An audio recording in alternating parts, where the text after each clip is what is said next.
I missed this over the weekend. I don't know how I missed it, although my best friend was visiting for Saturday and Sunday. Jerry and I have been friends since we actually started doing business together in 1973, and we've kept up ever since then. And he and his wife were at our place over the weekend, so I wasn't quite as dialed in. Usually I spend my weekends reading all the news sites, and writing and stuff like that. So somehow I missed this, but Shano caught it.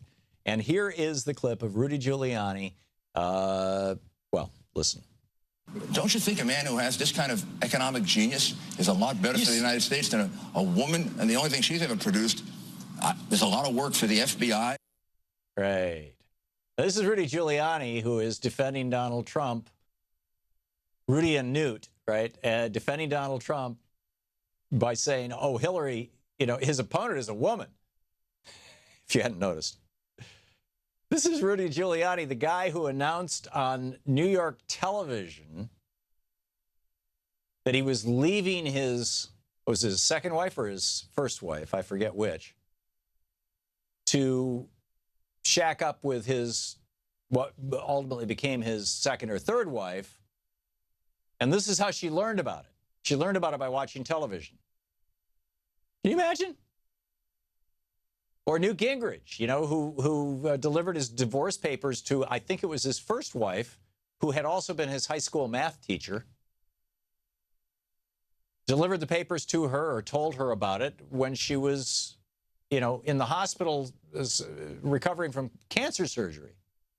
And I believe she ultimately died of that. I'm not a Newt expert, but I mean, these three guys, Donald Trump, Newt Gingrich, and Rudy Giuliani, between the three of them, have 9 wives. Donald Trump has 5 kids by 3 women.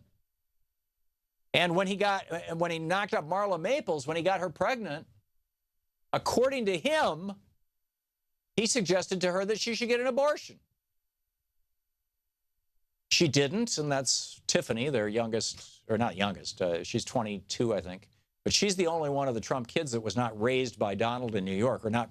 Actually, apparently, Donald didn't have much to do with raising his kids other than calling them from time to time or taking their calls, but was not raised by one of his 2 immigrant wives in New York. Tiffany was raised by Marla Maples in Los Angeles, if I'm remembering my news stories correctly.